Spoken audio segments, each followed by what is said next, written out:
Welcome back to the Magic of Giving. Today's featured nonprofit is Habitat for Humanity of Greater Orlando.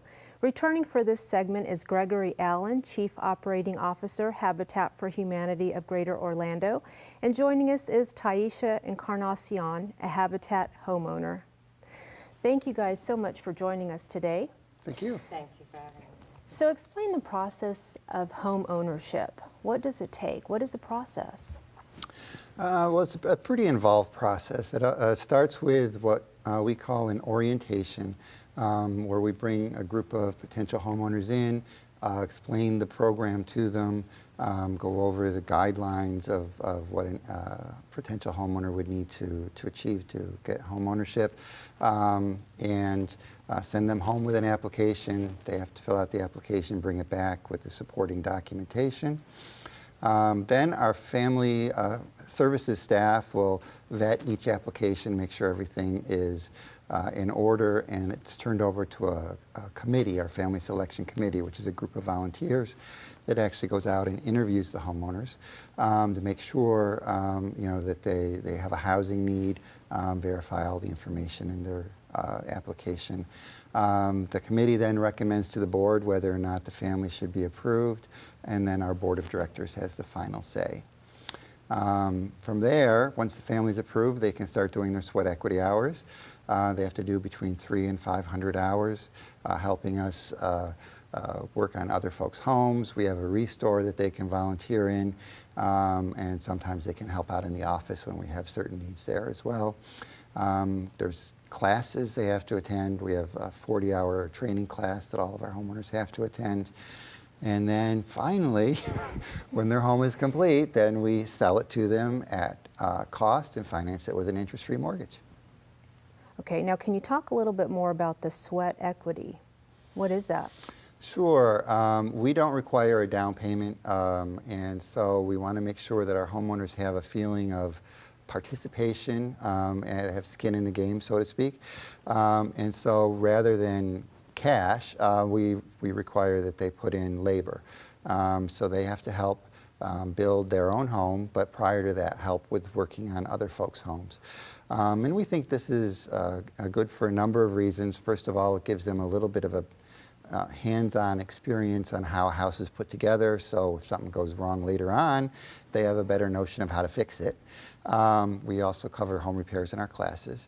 It also gives them a chance to bond with other homeowners. They're working together. In most cases, our homeowners are moving in to subdivisions that we've built, so they're moving in with other homeowners, Habitat homeowners, and so it gives them a chance to bond, and then in conjunction with the classes, gets them prepared for home ownership.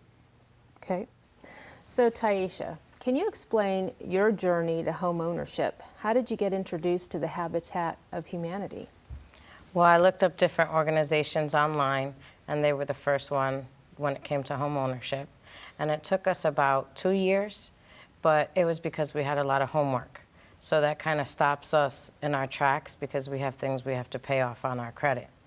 But it forces you to be financially stable and ready so that when you do get into your home, you're not going into your home with any debt. So, and it took us 9 months to do our volunteer work, which was 500 hours, and we did get to engage with several homeowners, and 2 of them live on each side of us. So it's kind of neat when you move into your community, you already know everybody, and you've spent a journey with them as well. Right. So you talked about how you discovered Habitat, and you described a little bit about your journey, but at what point did you know that you needed their help or you needed their assistance? Were there other organizations out there that could have helped you and you decided to go with them, or? The only other option we had was a traditional loan, and we couldn't afford the mortgage with a traditional loan, so Habitat was affordable. 30% of our income is our mortgage. They taught us things. I feel like I grew up going through Habitat because I didn't know about credit or maintenance or different things that they introduced to us, and now we make smarter choices. And they've started, volunteer trends in our family. Our daughter volunteers for different organizations now, wants to contribute to other homeowners. So it's definitely changed our lives. Okay, so they not only provided a house for you and your family, they provided life skills. Yes. I just wanted to touch on, before we leave this segment, what are some of the programs that Habitat provides, other than houses, or is that one of the only programs? Well, that's our primary. Program, but we also do, besides the new construction, we do rehabilitation. We've gone into foreclosed homes and rehab them and then sell them to qualified homeowners. We have our repair program now that works with existing homeowners to help them do minor repairs, painting their homes, minor fix-ups, landscaping, that sort of thing. Of course, our educational component is a huge part of what we do. We don't want to just put somebody into a situation that they're not prepared for. So our training class is pretty extensive and covers most topics of homeownership to make sure our homeowners are prepared. So basically, you provide so much more than just building houses. Absolutely. Well, thank you both so much for joining us in this segment. Thank you. Thank you. When we return, we'll discuss opportunities for you to help Habitat for Humanity continue providing homes for community residents. Stay tuned and we'll be right back. Thank you guys so much. You guys did awesome. Thank you for being here today.